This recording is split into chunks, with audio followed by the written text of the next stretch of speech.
Here's how to hire a video editor for YouTube quickly and easily without breaking the bank. I'm going to share the best sites that you can use to find a freelance video editor for hire and the simple process that you can follow to test them out in advance to make sure that they're a fit and to make sure that you can find the right video editor for you. Now, if you're a content creator, a business owner, or someone who is serious about creating content, I think the first hire you should make is a video editor. And this was something that for me, I came up with almost every excuse under the sun as to why not hire a video editor. Especially starting out, I felt like I needed to be the one that was doing it all myself, or that we couldn't afford a video editor, or that it would be quicker or easier if I did just do it myself. And I'm one of those strange people that actually enjoys video editing, and there's not many of us. But what I like more now is not having to edit all the time. Yes, I can still jump in and edit whenever I like, but I don't have to edit. And that frees me up to do other stuff, to work on other areas of the business. And it also allows someone else to get creative with our video projects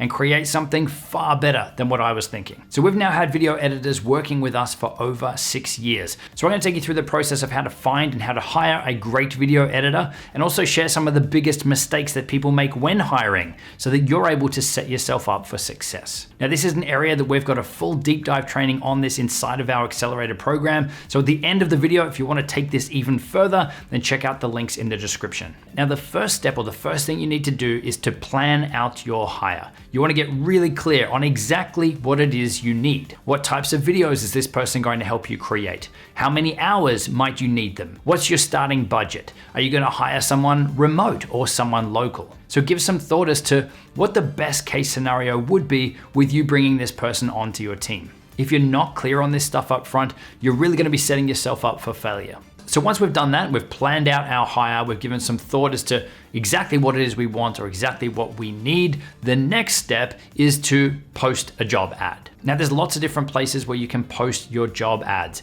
If you're looking to find someone local, someone close to you, then that's where I'd suggest you're trying local classifieds or local hiring websites. If you're looking for someone online or someone remote, then that's where you've got sites like Fiverr or Upwork. But the one that we've consistently had the most amount of luck hiring from is onlinejobs.ph. So it's an online hiring site based in the Philippines. Now, in order to post our job, we need some sort of a job description. So our job description needs to include an overview of what we need and who we're looking for.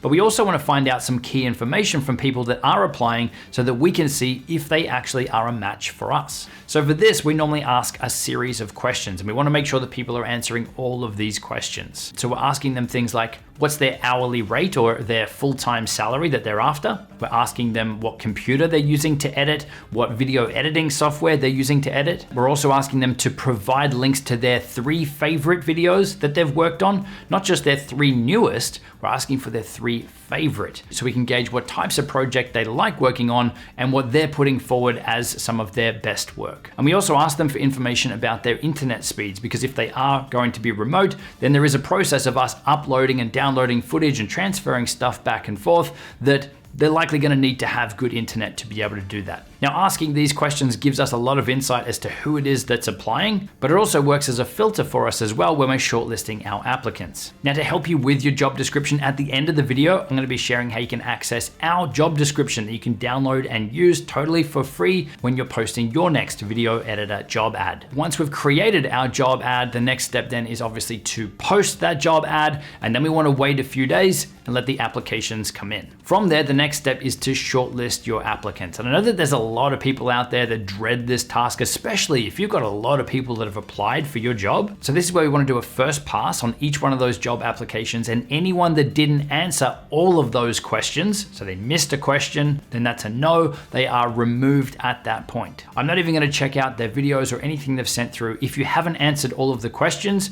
you've missed a step in the process. And hey, if this is someone putting their best foot forward and applying to work with you, and they're missing stuff at this point, then it's likely that you're going to run into issues and things later with them missing other details and other information. We want to find someone with a high level of attention to detail first, and then someone that's creative on top of that. So for the applications then that did answer all of our questions, we then dive in and have a look at the videos that they've created and see if it's something that we like the style of. And usually at this point, you'd end up with just a few people that you want to take to the next step. So the next task then is to give them a test editing editing task or a test editing job to actually see how well they work with a job or a task that you've given them. We don't expect anyone to do anything for free. So for us, it is a paid test task. It is a flat fee for them to do this task for us. And from our side of things, it's us respecting people's time. They're going to give up their time to perform this task for you, work out if they're a fit, then we believe they should be getting paid for that. But it's also us spending to invest in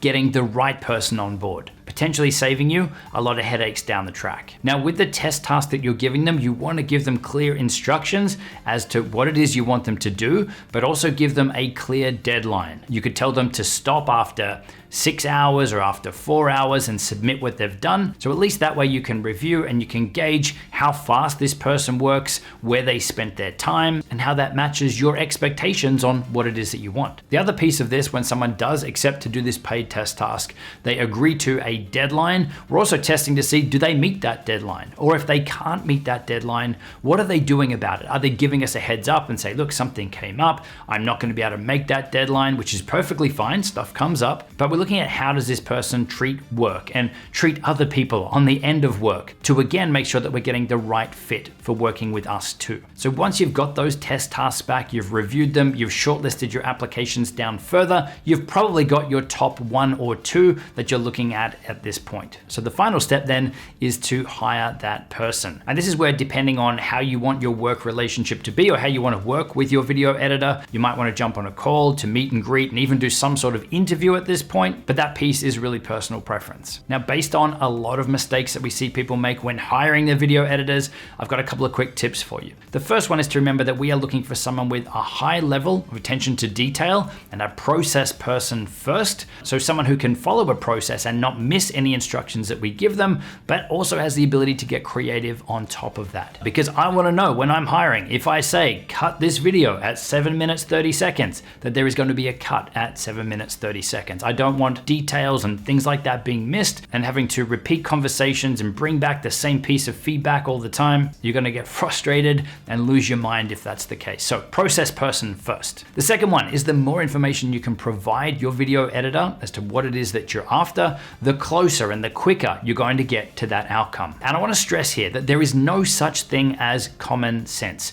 If you gave one piece of footage to 10 different video editors, you're going to get 10 totally different things back. So your instructions and what you want them to do is really, really critical. So you want to build out a video editing process, which is exactly what you want your editors to do. So for example, our video editing process has things like whenever I say the words links in the description, that we have a title show up on screen. Links are in the description. We also have things in there like at the start of our videos, the music should be louder, and then it should lower down throughout the content piece and then get louder again at the end of the video. All of these things that we want to have happen in every video, we want to have them documented and almost like a checklist that our video editor can use so that we're not having to pick up the same things every time. The next tip is for you to assume responsibility over the communication. Anything that didn't meet your expectation or isn't what you wanted, let's assume that you didn't communicate that well enough at first. So even if you had it documented in a process, if it got missed,